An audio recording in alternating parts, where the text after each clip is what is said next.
So we see IoT as fundamentally reshaping the way things are tracked and managed going forward.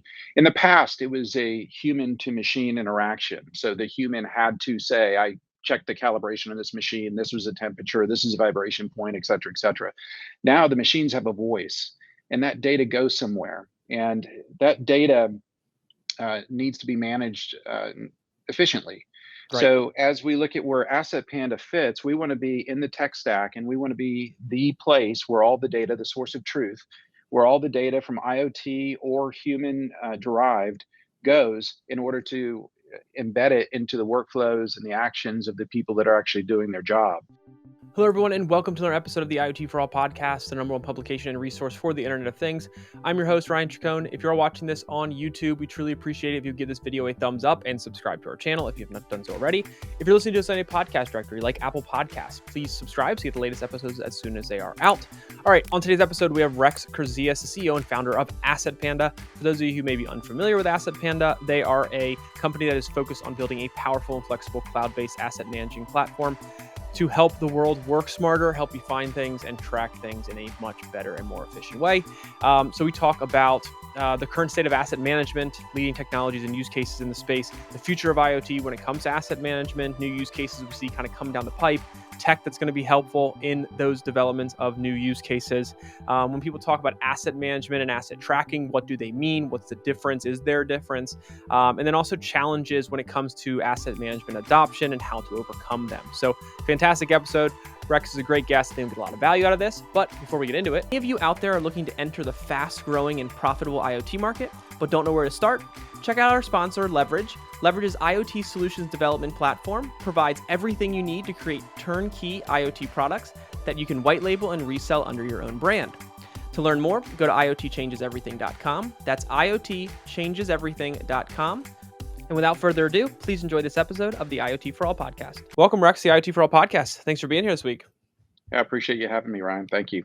Absolutely. Yeah, I've been looking forward to this since we got it scheduled. And I wanted to kick it off by just having you give a quick introduction about yourself and the company to our audience. Sure. Yeah. So I'm a serial entrepreneur. I've built, and sold several companies. The idea for Asset Panda, by and large, was basically it came out of another business I'd started as an IT consulting business that went from startup to 300 employees. And we started losing a lot of equipment, and it was very frustrating. We were using QuickBooks, and that was the industry standard for SMBs for accounting. It professed to have a fixed asset tracking module, and for whatever reason, it wasn't working for us. And when I talked to my managers, we started to learn that most of the people out in the field were using Excel spreadsheets, and those spreadsheets weren't getting updated in a timely manner. And one of the big issues with accounting systems is that accountants use the system and not the people that necessarily are tracking the assets. So that was one of the first points of inspiration. We wanted to fix a problem for our own company. And then I like to use techniques like mind mapping when I look at different business ideas. And I mind map the problem I had as a SMB. We were about a $25 million business. And so we had this issue. What other people would have this issue? So I created mind maps around the concept of delivering equipment to third parties. And it turned out that a lot of those workflows and the same needs were really derived in that industry as well. And then we also did it for the consumer in their home. And we found that roughly 80% of all the gyrations around asset tracking were very common. And it didn't matter if you were an IT director or someone that was delivering equipment. So we thought there would be kind of an interesting untapped market opportunity here if we were to create a platform essentially that allowed companies to map their own workflows and actions to help them keep better track of their assets. And that was the genesis of Asset Panda. That's why we started it, and it still holds true today. And so tell me a little bit about kind of how you view the current state of kind of the asset management industry landscape. What are the technologies that are really leading the way? How far has it really come even since you started Asset Panda until where we are now? Let's start there. Yeah, so the industry, it's not a new industry. It's been around for a long time, and people have been tracking things they own for, property tax, Yep. insurance reasons, or just Right. management reasons. But there has been an evolution over the last, I would call it 10 to 15 years, where people they got pretty good at tracking things via spreadsheet, but then a spreadsheet model has issues in and of itself. So you've seen best of breed applications start to come to the surface, and the biggest driving factor that it has essentially changed technology is these smartphones that we all carry. Hmm. Essentially 10 years ago, 12 years ago, when I was first thinking about this industry, a lot of the incumbent vendors, their whole business model was mainly predicated on selling people hardware to track assets. So there would Right. be high speed mini computers, that sort of thing, that would do high speed scanning. And the bet that we were making early on in Asset Panda is that Google and Apple, the dominant phone makers, would basically get a lot better at scanning barcodes. And Mm. the first version of our technology was iPhone 3. It kind of dates me a little bit, but yeah, you could technically scan a barcode, but the light had to be perfect and there was no autofocus. Yeah. So Yep. we've seen a massive improvement in the ability for the devices the employees are already carrying to do their job. The other thing that we've seen is a change in the way that companies manage their internal projects. It Okay. used to be like 20 years ago, if we were selling an application like Asset Panda, it'd be a very traditional process. We would contact a company in a specific industry. We would target different personas within that, and then we would go through a procurement process. And at the end of the procurement process, you either win or you don't win the deal.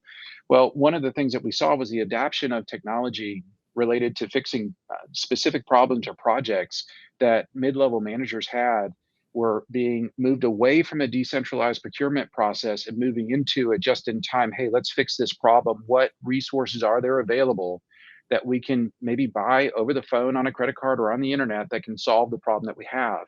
So if you look at a lot of our big customers, a lot of them have obviously accounting systems, ERP systems. Some of them profess to do elements of what we do, but where we really excel is mapping the exact workflow to the exact issue that the manager has, and then tying back into the other systems, either through a CSV or a direct API connection. So we've Gotcha. seen the industry mature quite a bit. The Yeah. other thing that we see now is, IoT is basically, it's like an earthquake that's rattling the earth in terms of how we interact with the machines that we use to get our Mm. work done on a daily basis. Right. And we see that as a big pivotal factor and probably the most exciting opportunity that we have as at Asset Panda. Yeah, let me ask you about that. So, we've kind of been focusing on the asset management side of things and the growth you've seen from starting Asset Panda to where you are now. When you mention IoT, talk about what IoT enables and contributes to take asset management to that next level. Like, what does that future look like? Are there which IoT technologies are really pushing that forward? And at the same time, I'd be curious to hear which use cases are you really seeing kind of jump up as the leaders when it comes to IoT asset management? Sure. So we see IoT as fundamentally reshaping the way things are tracked and managed going forward. In the past, it was a human to machine interaction. So the human had to say, I checked the calibration of this machine. This was a temperature. This is a vibration point, et cetera, et cetera. Now the machines have a voice, and that data goes somewhere. And that data needs to be managed efficiently. Right. So as we look at where Asset Panda fits, we want to be in the tech stack, and we want to be the place where all the data, the source of truth, where all the data from IoT or human derived goes in order to embed it into the workflows and the actions of the people that are actually doing their job.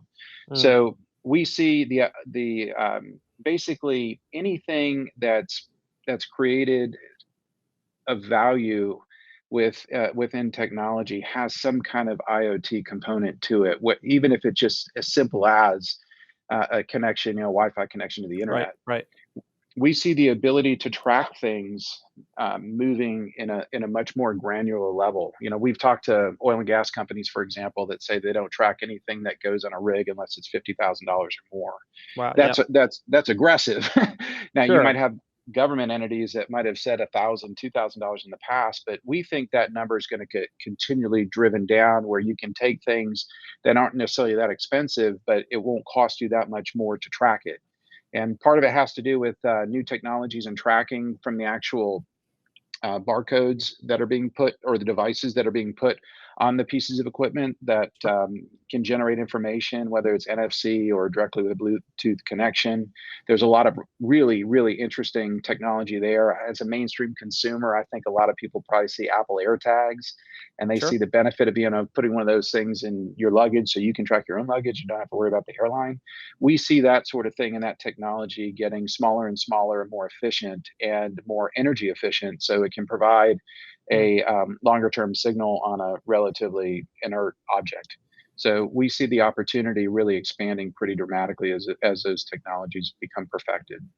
Yeah, it's been a very interesting space to follow. So I wanted to ask you a question because I feel like I've talked to people on the podcast before, and they oftentimes use asset management, asset tracking kind of interchangeably. But from the brief conversation we've had so far, it sounds like there is potentially a different way to really be thinking about it as two different things that may work together, obviously, but they have their own kind of place. And I'd love it if you could kind of explain from your perspective, kind of how do you view asset management versus asset tracking? Are they one and the same? Are they different, and so forth? Yeah, no, I appreciate your comments, and I think you're spot on. I think in some ways they're very similar, in a lot of ways very different. And if you look at asset tracking, just knowing where an object is or where a piece of equipment is, that's one thing. But knowing whether or not that piece of equipment has been used efficiently or not is another. So tracking and actually managing throughout the entire life cycle of the asset is a critically, in my opinion, it's a critically important part in of actually maintaining an asset registry and understanding what you have, where it is, what condition it's in, and is it being used efficiently and to its best ability. And we see that as something that's going to change pretty radically over time, where companies get a lot more information and they can predict the types of issues they're going to have within their own asset classes, and they can build, whether it be predictive maintenance or calibration or inspection services that Mhm. happen before a fault happens within the application itself. And then we think companies can put a lot of money down on the bottom line just by reducing waste and wasted spend. Absolutely. Yeah, it's like I said, it's super interesting to kind of talk about it and explore where this is going. I feel like when I've looked at the different use cases that have been leading the way. A lot of them are kind of in line with asset tracking, asset management. To your point earlier about the customer in the oil and gas space only tracking anything that's over 50,000, which, like you said, is kind of aggressive. There are there is a threshold I feel like companies have as to what makes sense to kind of apply this solution to. Out of curiosity, when you work with companies and talk to companies, what do you feel like?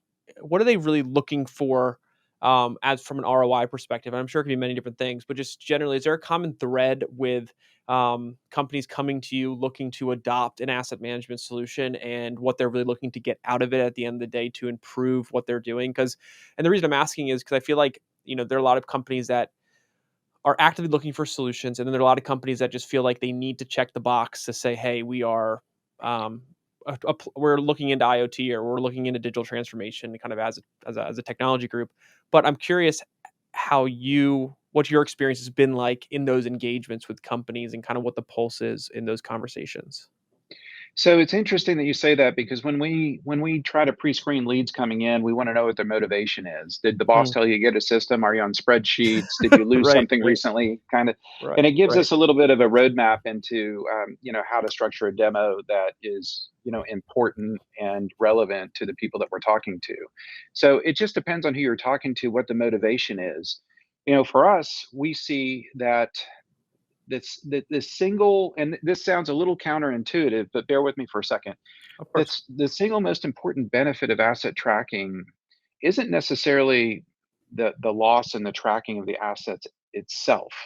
Mm, It's more centered around the time it takes a human to be able to verify the data regarding your assets. So we find that we save people quite a bit of time, and sure. that time adds up, pretty extensively. When I looked at my previous case study. One of the things that really drove me to start this business and build this business, we got to a point where every quarter we were, basically doing an audit on $200,000 worth of equipment. And it was a war of attrition for me. It was, okay, how many man hours am I going to put on finding this 100,000? And once it got over 40, 50,000, it was really easy to say uncle and say, you know what, let's just cut our losses and move on.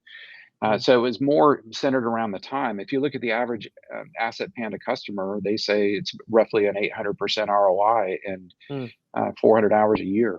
So Wow. it's pretty extensive in terms of how much time it saves people, and you have to multiply that across how many mid-level managers are saving that amount of time. So we think we can put a lot of time back on people's calendars so they can focus on other things that are more important than just tracking down the equipment and finding out if it was managed efficiently. Fantastic. Yeah, I totally understand that. Let me ask then, what do you see as the biggest hurdles when it comes to asset management adoption? And also, I guess on the other side of that, how do you kind of overcome them, or what advice do you have for companies looking to overcome those potential roadblocks, hurdles that come with adopting an asset management solution? An asset management solution that's going to be adopted by your workforce in large has to be integrated with their daily life and how they do their job.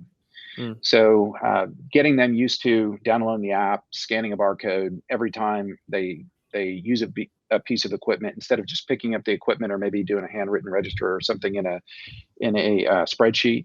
But if you can tie in other areas around that asset into the application, we find higher adoption. So for example, let's say you're a forklift operator, maybe the time and attendance. So you check in, yes, I'm using this forklift and I'm timing in with the same app.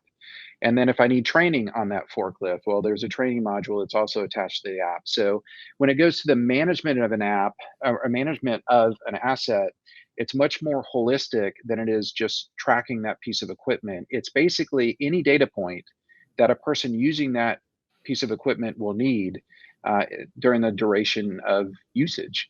So if you can centralize everything in one spot, we find that people will adopt it pretty quickly. If you have one system for tracking your time and another system for training and another system, then it becomes cumbersome. And it's the reason why Asset Panda was built as a platform. So you can put all of those things, whatever is important to you, into the application. The other piece is having role-based security. We have clients. There's one I'm thinking of right now that services jet engines across Europe and the United States. They save thousands and thousands of hours. We have a case study actually on our website about it. But if you look at the productivity increase in asset tracking and management, they'll tell you they love our software. I would argue that they really love their process in our software. And there's nothing more frustrating. I don't know how you feel about this, but there's nothing more frustrating to me than when I get into a business application and I have a thing that I want to do and it does 1,000 things, but I want to see one thing. So with Asset Panda, we built it so it was role-based down to the secure field. So if you have somebody in a warehouse and they only work with durable medical products that are cooling agents to help people with ACL surgery, all they get is exactly what you want them to see. So the app looks incredibly simple and tailored just to them. I think it's a very good point, because a lot of companies kind of get fixated on a solution that impresses based on how much it can do, or how much it potentially can do, all the features and things along those lines. But in reality, I think it's very important, and I think companies often lose sight of this, that building I don't want to say building the full solution, but the way you adopt, I think, really needs to be thought about from the end user backwards, so that when you have that conversation with a company like Asset Panda, you're able to clearly articulate not only the pain points, but who the end user is, what their skill level is, what they need, what they don't need. Because at the end of the day, nobody wins if you overcomplicate, if you overwhelm the end user with too much stuff, just trying to, in a sense, show off what this can do. It needs to be able to solve the intended purpose as quickly and efficiently as possible. And I think that just is like the general premise when we're talking about IoT anyways, right? Improving efficiencies. And that's something that I think a lot of times with some of these platforms and some of these solutions out there is lost. We want to be able to do everything, but the end user doesn't care about 90% of the things. They only care about what matters to them to do their job better. Otherwise, they don't want it. Otherwise, it complicates their life. I completely agree with you. And we have that experience because we both have probably used tools in the past where we thought Yeah, 80% of this I'll never use. It's cool that it's there. So right. when we designed Asset Panda, that's the way we designed it. So we could make it sort of funneling a funnel approach to the user to make it as basic as it needs to be Yep. for a specific type of user, but as complex as it needs to be for other folks. So yeah, that's the Absolutely. genesis of the platform model. Absolutely, and I think if the solution, the platform company does not understand that, it's hard for them to steer the end user, or not the end user, but the customer that's going to be purchasing their solution in that direction to get to the point where they can actually build something that is viable for the actual end user of the customer. Otherwise, it's going to look like the solution does not work well, and that is not a win for anyone. I So, completely agree. It's the um, concept, back we used to think about marketing in terms of specific industries and niches. So we go sell to sure, the insurance industry, and these are the 1,000 features that an insurance company might want in an application. Well, I right, think where software has evolved and where IoT is particularly interesting is now it's done by the persona, the actual person at the company and the work that they're involved with. And IoT and its specificity of being able to derive certain information from certain equipment quickly and easily, and then having that incorporated in the workflow of the person in their daily life, I think is where IoT, you really put gas on the fire there. It becomes so much more effective because it's more efficient and you're giving people the information they need when they need it and nothing else. 100%. Yeah, I totally agree. Last thing, a couple things I want to ask you before I let you go here is for companies out there looking to adopt an asset management solution, what advice do you have on how they should approach that? And then, secondly, what are you most excited for or looking forward to as the future of this industry in this area with asset management evolves? Absolutely. So if you're looking at evaluating a solution, I think what you said just a moment ago is completely appropriate. Think about the people that are going to be using it, who on the team, and then not only understand like who they are, but understand their workflows, what actions are associated with their job, what management capabilities do they need around asset tracking, and look for a solution that can incorporate as much as you can find into one solution. Mm, If it's purely asset tracking, there are a lot of solutions that can do it, but asset tracking and true management that mirrors your work process is key to getting any kind of asset tracking system adopted. right. And if we focus on the user itself, the company's going to get gains because, yes, you're going to lose less. There's going to be less theft. You're going to get insights into what products to buy because you have better information on the management and life cycle of them. But ultimately, how do we make your employees' life easier? How do we make a mundane, boring, project of tracking your assets simple and easy and just part of how you work every day? That's Sure. really the key to adoption. In terms of the growth of the industry, I am so excited about it. The birth of IoT, we say the birth of it, IoT has been around 20 years. It's been a Sure. thing in M to some M. Yeah, industries, exactly. Yep. but it's maturing on a level that's fascinating, and that you will be able to, not just the biggest companies, but even us as people and individuals, be able to track virtually anything you want to track. So Mm, how do you do that? How do you centralize that information? It's no good if it's in one system here for Apple, it's another one for another piece of equipment I have. How can you kind of consolidate it all in one place? And then yep. how can you help people manage that asset through its life cycle? Know when the warranty is expiring, know who the people are that can service the application, the piece of equipment. So just ease of use and consolidating everything related to that asset in one record. Absolutely. Yeah, it's a very exciting space, like I said, to follow and to kind of follow not just the technology and the solutions, but the adoption as well. I think it's an area that can really and has been kind of leading the way in the IoT space, and it's very exciting to kind of see how it progresses. So I truly appreciate your time coming on here today, talk more in detail about it. I wanted to ask if our audience wants to follow up with questions, learn more about Asset Panda, or just these topics in general. Is there a best way to engage, reach out to learn more? Sure. If you just go to assetpanda.com, we've got a plethora of information, including Okay. ROI calculators and things, Oh, great. lots of different use cases. And we've got a system set up where you can get demos quickly. You can watch videos of demos so you can get smart about what our product does and the types of customers that that enjoy the benefits of it. So our website, we think, is the best place to go for anything asset tracking, asset management related. Fantastic. Well, Rex, thanks so much for taking your time. Really appreciate it, man. It was great having you on here, and I'm looking forward to getting this out to our audience. Thank you. Enjoyed it, Ryan. All right, everyone. Thanks again for watching that episode of the IoT For All podcast. If you enjoyed the episode, please click the thumbs up button, subscribe to our channel, and be sure to hit the bell notification so you get the latest episodes as soon as they become available. Other than that, thanks again for watching, and we'll see you next time.